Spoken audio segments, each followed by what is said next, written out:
സ്വന്തമായി സ്നേഹമേ.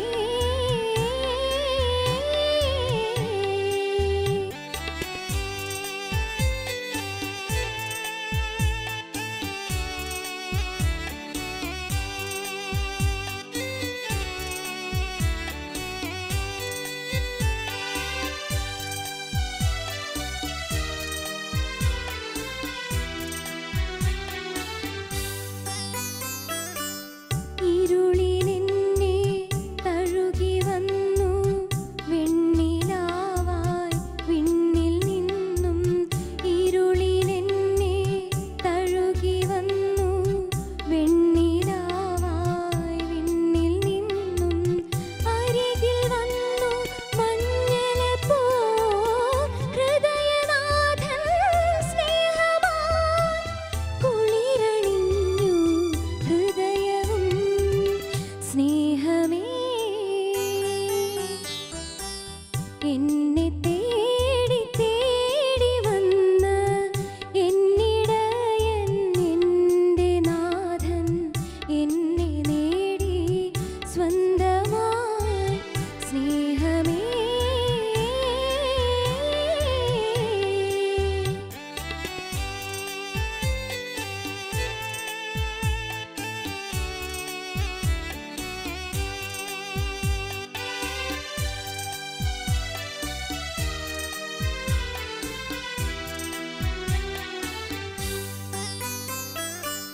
മൃദുലമായൻ മുറിവിലങ്ങേ സ്നേഹതൈലം പകർന്നു നിന്നു.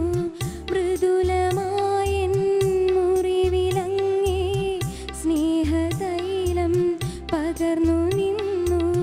വിജനമാമിൻ വീഥികളിൽ വചനമേകൂ സ്നേഹമേ. ജീവനേകൂ നാഥനേ സ്നേഹമേ. എന്നെ തേടി തേടി വന്ന എന്നിടയൻ എൻ്റെ നാഥൻ എന്നെ നേടി സ്വന്തമായി സ്നേഹമേ. എന്നെ തേടി തേടി വന്ന എന്നിടയൻ എൻ്റെ നാഥൻ എന്നെ നേടി സ്വന്തമായി സ്നേഹമേ.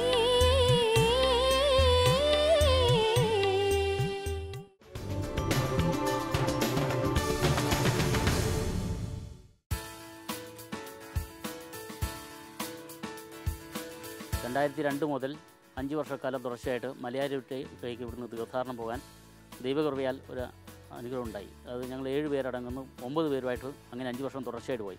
ആദ്യത്തെ വർഷം ഞാൻ തുടങ്ങിയത് എടൂരൊരു ടീം സ്ഥിരമായിട്ടുണ്ടായിരുന്നു. അവരുടെ ഒപ്പം ഇവിടുന്ന് നടന്ന് തലേ ദിവസം ഉച്ചയ്ക്ക് നടന്നുപോയി. പിറ്റേ ദിവസം അവിടുന്ന് രാവിലത്തെ കുർബാനയും അടുത്ത് വികാരിയച്ഛൻ്റെ അനുഗ്രഹ ശുശ്രൂഷയോടെ നടന്ന് 7 ദിവസം കൊണ്ട് മലയാറ്റൂരെത്തി. അങ്ങനെ 3 വർഷക്കാലം പോയി. 2 വർഷക്കാലം ചെരുപ്പില്ലാതെയും ചാക്കുവസ്ത്രം ഉപയോഗിച്ച് പോയി 7 പേരും. അത് കയ്യിൽ ഒരു പൈസ പോലും കയ്യിൽ കരുതാണ്ടുള്ള യാത്രയായിരുന്നു. അതാണ് ഏറ്റവും അനുഗ്രഹപ്രദമായി തോന്നിയതും. 8 ദിവസം എടുത്തു അന്നത്തെ യാത്ര. ആദ്യത്തെ വർഷങ്ങളിൽ 3 വർഷം പോയപ്പോൾ ഞങ്ങൾ പോലീസ് ഡിപ്പാർട്ട്മെൻറ്റിൻ്റെ കടലാസുകളൊക്കെ ശേഖരിച്ചാണ് പോയത്. താമസിക്കേണ്ട സ്ഥലങ്ങളെല്ലാം ഓരോ സ്ഥലം നിശ്ചയിച്ചിട്ടായിരുന്നു പോയിരുന്നത്. പിന്നീടുള്ള ആ 2 വർഷത്തെ യാത്ര പൈസ കൈ കരുതാതെയും അതുപോലെ താമസ സൗകര്യം കൃത്യമില്ലാതെയും ഒരു ജോഡി വസ്ത്രം മാത്രം, ഒരു കാവിയുടെ വസ്ത്രം, അത് കുരിശുരൂപം കെട്ടി അത് കൊന്തമാല കരുത്ത് കെട്ടി ഞങ്ങൾ ജവമാലയോടുകൂടി ആണ് നടന്നു പോകുന്നത്. ഈ പോകുന്ന പോക്കിൽ ഏറ്റവും വലിയൊരു അനുഗ്രഹപ്രദം എന്ന് പറഞ്ഞാൽ ജീവിതത്തിൽ ഒരിക്കലും ഉണ്ടാകാതെ മറക്കാൻ കഴിയാത്ത ചില അനുഭവങ്ങൾ ഈ പോയ യാത്രയിലുണ്ടായെന്നുള്ളതാണ്. ആൾക്കാരുടെ തിന്നനങ്ങളും പരിഹാസങ്ങളും ഒക്കെ പോയ വഴികളുണ്ടായി. അതെല്ലാം പിന്നീട് വലിയ അനുഗ്രഹമായിട്ട് മാറുകയും ചെയ്തു.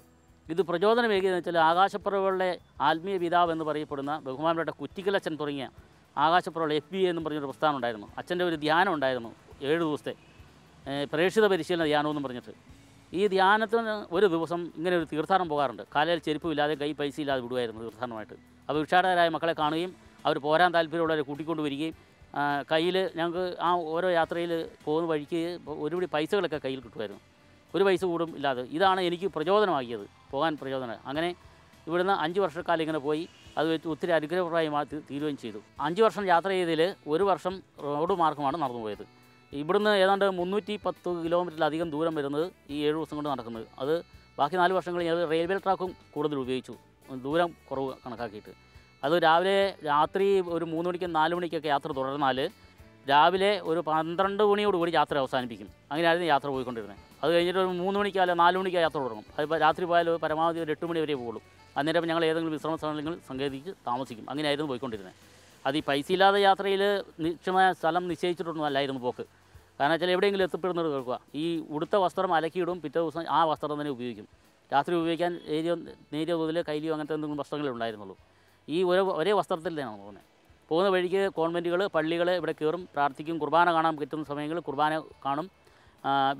വികാരി അച്ഛൻ്റെയോ അല്ലെങ്കിൽ കോൺവെൻറ്റിലെ സിസ്റ്റേഴ്സിൻ്റെയൊക്കെ ഈ പൈസയാണ് ഞങ്ങൾക്ക് ഈ ഒരു പൈസ ഇല്ലാതെ പോയ സമയങ്ങളിൽ ഞങ്ങൾക്ക് തിരിച്ചുള്ള യാത്രയ്ക്ക് ഞങ്ങൾക്ക് അനുഗ്രഹപ്രദമായിരുന്നു. തിരിച്ച് വീട്ടിലെത്തുമ്പോൾ കാല് ഭയങ്കര നീരൊക്കെയായി അനുഭവപ്പെടുമായിരുന്നു.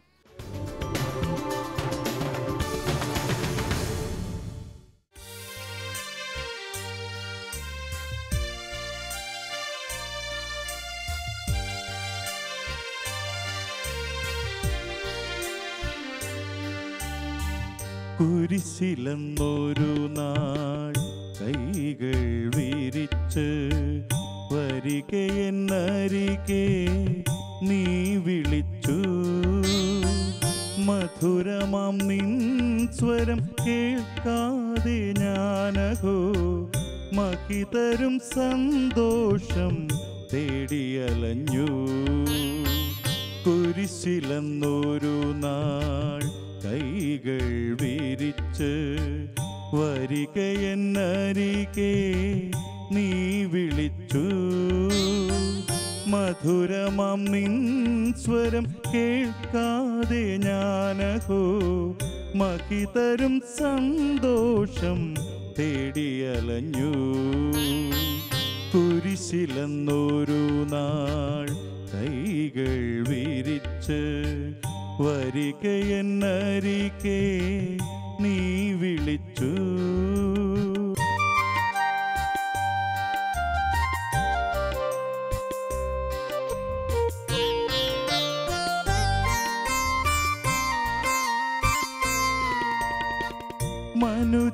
മനുജനോടളവറ്റ സ്നേഹം നിറഞ്ഞു അരുളിനി ഞാനിതാ ദാഹിക്കുന്നു.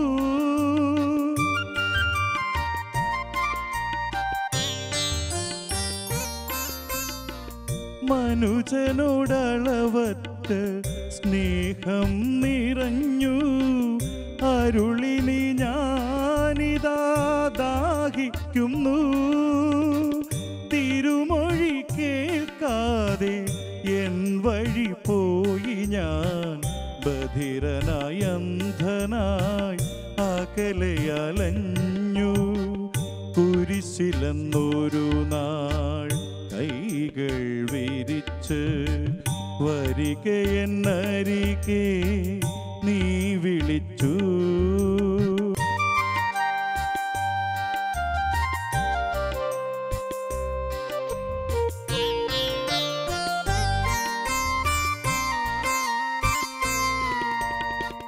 പതിതനായി പാപത്തിൻ നീർക്കയത്തിൽ ഞാൻ മരണത്തിൻ ഭീതിയാൽ തളർന്നുപോയി.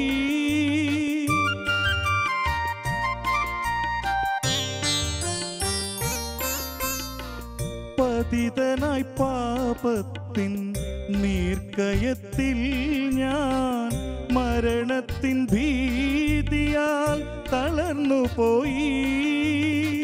കരുണയോടെനിക്കായി മരണം വരിച്ചു നീ തരുവതിനെനിക്കൊരു ശാശ്വത ജീവൻ. കുരിശിലെന്നൊരു നാൾ കൈകൾ വിരിച്ച് വരികയെന്നരികെ നീ വിളിച്ചു. മധുരമാം നിൻ സ്വരം കേൾക്കാതെ ഞാനഹോ മഹിതരും സന്തോഷം തേടിയലഞ്ഞു.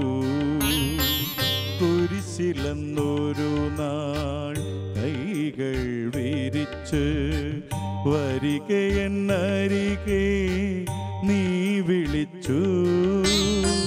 മധുരമാം നിൻ സ്വരം കേൾക്കാതെ ഞാനഹോ മഹിതരും സന്തോഷം തേടിയലഞ്ഞു. കുരിശിലെന്നൊരു നാൾ കൈകൾ വിരിച്ച് വരികയെന്നരികെ നീ വിളിച്ചു.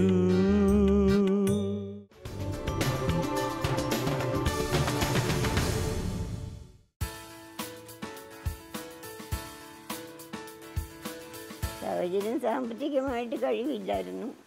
ചാച്ചൻ മരിച്ചുപോയി. പിന്നെ ഒരു സഹോദരനെ ഉണ്ടായിരുന്നുള്ളൂ നോക്കാനായിട്ട്. ഞങ്ങൾ 4-5 പിള്ളേരുണ്ടായിരുന്നു. എൻ്റെ മൂത്തത് പിള്ളേരുമൊക്കെ ആയിട്ട് ഇവിടെ വന്ന് 6 വർഷം കഴിഞ്ഞാൽ പിന്നെ കല്യാണം കഴിഞ്ഞ്. പഴയകാല ഓർമ്മകൾ എന്ന് പറഞ്ഞാൽ ഞങ്ങൾ അനുഭവിക്കാത്ത ദുരിതങ്ങളൊന്നുമില്ല. അതേപോലെ ദുരിതങ്ങളും പട്ടിണികളും കാട്ടുമൃഗത്തിൻ്റെ ശല്യങ്ങളും. കാട്ടുമൃഗങ്ങൾ വന്നാൽ ആനയും കടുവായും ഒക്കെ വന്ന് മുറ്റത്ത് വന്നിരുന്നുകൊണ്ട് ഞങ്ങൾ വലിയ മരം വെട്ടിയിട്ട് തീ കത്തിക്കും മുറ്റത്ത്. എന്നിട്ട് തീയുടെ പുകയും പിന്നെ പാട്ട പൊട്ടിച്ചുകൊണ്ട് സഹോദരൻ പാട്ട പൊട്ടിച്ചുകൊണ്ടിരിക്കും. ഞങ്ങൾ കിടന്നുറങ്ങും. കടുവൊക്കെ അത്ര ശല്യം ഉണ്ടായിരുന്നു. പിന്നെ വലിയ വലിയ മലമ്പാമ്പുകളെ ഇതൊക്കെ ഉണ്ടായിരുന്നു. പുറകോയിൽ പള്ളി ഞാൻ പറഞ്ഞിരിക്കുന്ന ആ പള്ളിക്ക് വെച്ചിരിക്കുന്ന ഓരോ കല്ലും എൻ്റെ തലയ്ക്ക് ഇപ്പോഴും നൊമ്പരമുണ്ട്. ഞാൻ മൂവാരം വെച്ചിരിക്കുന്ന കല്ല്, ഞാൻ ചുമന്ന കല്ലിന് ഇപ്പോഴും എൻ്റെ തലയ്ക്ക് നൊമ്പരമുണ്ട്. അതിൻ്റെ ആ മുൻപത്തെ കല്ലില്ലേ, ആ പൊക്കി കെട്ടിയിരിക്കുന്നത്, ആ കല്ലൊക്കെ ചുമന്ന് ഞാനും കൂടെ പോയി. ഞാൻ പിന്നിൽ ഇറങ്ങിയെങ്കിൽ വേറെ ആൾക്കാർ ഇറങ്ങുകൊണ്ടായിരുന്നുള്ളൂ. കല്ലുമൊക്കെ അതിൽ ഓരോ കല്ലും എടുക്കാൻ എന്തെങ്കിലും കട്ടിയുണ്ടെന്ന് നിങ്ങൾക്കൊക്കെ കണ്ടാലറിയാം. അങ്ങനെയൊക്കെ അധ്വാനിച്ചിട്ടുള്ളവരാണ്. അച്ഛൻ പേര് വിളിക്കും. ഇന്ന ചേട്ടത്തി മുണ്ടക്കത്തെ ചേട്ടത്തി ഇറങ്ങിയെങ്കിലേ വേറെയുള്ളവർ ഇറങ്ങുള്ളൂ, മുണ്ടക്ക ചേട്ടത്തി വരാൻ പറയും. ഒരു ദിവസം എനിക്ക് തലവേദനയായിട്ട് മാറി നിന്നു. എന്നിട്ട് വേറെ ആരും ഇറങ്ങിയില്ല. എന്നിട്ട് അച്ഛൻ ആ ഇടയ്ക്ക് കൂടെ കയറി കൊണ്ട് എന്നെ തപ്പിപ്പിടിച്ച് കൂട്ടിക്കൊണ്ടുപോയി. ചേട്ടത്തി കല്ലിയ നോക്കണ്ട, ചേട്ടത്തി കൂട്ടത്തിൽ നിന്നാൽ മതി. ഞാൻ പോയ പിന്നെ എല്ലാവരും ഇറങ്ങിപ്പോയി. കഴുതിയുണ്ടെങ്കിൽ ഈ ആനച്ചണ്ടങ്ങാന്ന് പറഞ്ഞിട്ട് പോലെ ഒരു കൂട്ടമുണ്ട്. പിന്നെ ഈ തടിക്കൂണ്, ഇല്ലിയുടെ കൂണ്, ഇല്ലിയുടെ ചുട്ടിക്കൂടി ഉണ്ടാകുന്ന കൂണ്, ഇതൊക്കെ ഇഷ്ടം പോലെ നിന്നിട്ടുണ്ട്. കാട്ടുകഴിഞ്ഞിട്ട് വെള്ളി വൈകുന്നേരം കിടക്കുമ്പം പ്രാർത്ഥിച്ചേച്ച് കിടക്കും. കാട്ടുപന്നി കയറുന്നേ കപ്പയ്ക്കകത്തുനിന്ന് ഇങ്ങനെ വണ്ടി കുത്തിയിടുന്നത് ഇത്തരത്തിലുള്ള വേരെ അതെടുത്ത് വന്ന് ചിരണ്ടും. ചിരണ്ടിയിട്ട് ഉപ്പും വെള്ളം കൂടെ കൂടി വേവിച്ച് തിന്നു. എത്ര കഷ്ടപ്പെട്ടിട്ടുണ്ട്.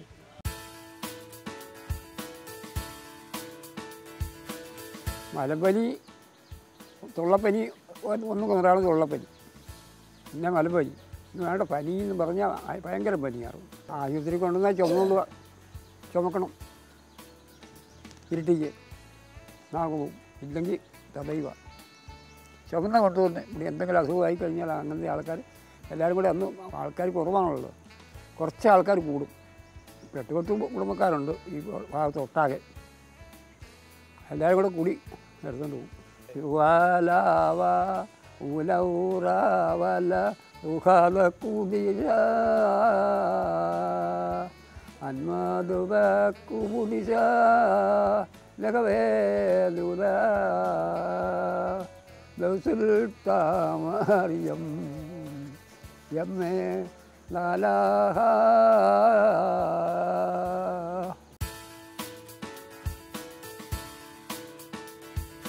തലശ്ശേരി വന്ന് ട്രെയിൻ ഇറങ്ങി അവിടുന്ന് ഇരുട്ടി വരെ ബസ് കിട്ടി. കർണാടക ബസ് അങ്ങോട്ട് പോകുന്ന ബസ്. ഇങ്ങോട്ട് ബസ്സും ഇല്ല, ഒന്നുമില്ല. അവിടെ മുതൽ ഇങ്ങോട്ട് ആൾക്കോടെ മക്കളും കുട്ടികളുമായിട്ട് വീട്ടു സാധനം ചോർന്ന് കെട്ടി നടന്ന് ഞങ്ങൾ 5-6 പുറവിലെത്തി. സ്ഥലം ഒരിടത്തും ഇത് തന്നെ അന്നത്തേതുവാണ്. ഞങ്ങൾ മാറിയിട്ടില്ല. പിന്നെ വീട് 4ാമത്തേത്. ആദ്യം ഒരു കുഞ്ഞ് യാഗ ഉണ്ടാക്കി, ആ കൊല്ലം കിടന്നു കഴിഞ്ഞ് ഇച്ചിരി വീട്ടൊന്നുണ്ടാക്കി. ഈ പുല്ല് ചെത്തി മേഞ്ഞല്ലേ ഉണ്ടാക്കുന്നത്, വേറൊന്നും ഇല്ലല്ലോ. മുളയും പൊട്ടിച്ച്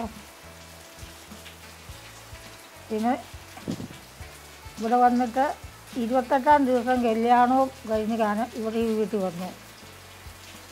ഞങ്ങളൊക്കെ 1 കൊല്ലം മുമ്പ് ഞാൻ പോകുന്നു. അപ്പോൾ ഇവിടുന്ന് കല്യാണം ഉറപ്പിച്ച് അങ്ങോട്ട് വരുന്നതേ. പിന്നെ ഇതെങ്കിലും കല്യാണം കഴിക്കാൻ അച്ഛന്മാരില്ല. അത് ഞങ്ങൾ കോഴിക്കോട് രൂപതയുടെ കീഴിലാണല്ലോ ഉള്ളത്, വലിയ പത്രോണിപ്പിതാവോ.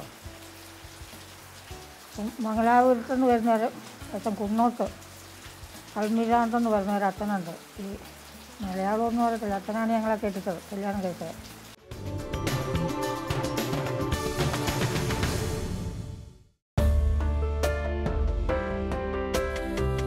1945 മധ്യ തിരുവിതാംകൂറിൽ നിന്ന് കുടിയേറിപ്പാർത്ത ആദ്യകാല കുടിയേറ്റ പിതാവ്. യൗവനം തുടിക്കുന്ന കാലത്ത് കാടിനോട് പടവെട്ടിയ കരങ്ങൾ. ഇന്ന് 103 വയസ്സ് പിന്നിടുന്ന പള്ളുരുത്തിൽ മാത്യു ചേട്ടന് പറയാൻ ഓർമ്മകൾ 1000. എന്നാൽ അർബുദം ബാധിച്ച് സംസാരശേഷി നഷ്ടപ്പെട്ട മാത്യു ചേട്ടൻ സഹധർമ്മിണി അന്നമ്മയോടും മക്കളോടുമൊത്ത് ഇന്ന് പ്രാർത്ഥനയിൽ ചെലവഴിക്കുന്നു.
മഴയായെത്തും വിണ്ണിൻ്റെ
ആധ്യാത്മിക പ്രവർത്തനത്തിൻ്റെ കൂടെ വികസന പ്രവർത്തനങ്ങളും സാമൂഹ്യ പ്രവർത്തനങ്ങളും ലിങ്ക് ചെയ്തു. അന്ന് അച്ഛൻ്റെ കൂടെ അൾത്താര സംഘത്തിൽ നിന്ന അച്ഛൻ തൊട്ടടുത്ത് നിന്ന ഈ ബാലനാണ് ഞാൻ. ഞങ്ങളുടെ വളർച്ചയിൽ തീർച്ചയായിട്ടും ഞങ്ങളുടെ സ്വാധീനം എന്ന് പറയുന്നത് ചാച്ചനും അമ്മയും തന്നെയാണ്. ഞങ്ങൾക്ക് വഴി കാണിച്ചു തന്നതും ചാച്ചനാണ്. തന്നിൽ വലിയൊരു ദൈവമില്ല, തന്നിലും ശക്തനായി ആരുമില്ല. അദ്ദേഹം ആ കാപട്ടിക്കാരായ രാജകിങ്കരന്മാരോട് ചോദിച്ചു, നോമിനി എന്താണ് ചെയ്യേണ്ടത്? സ്നേഹമേ എന്നെ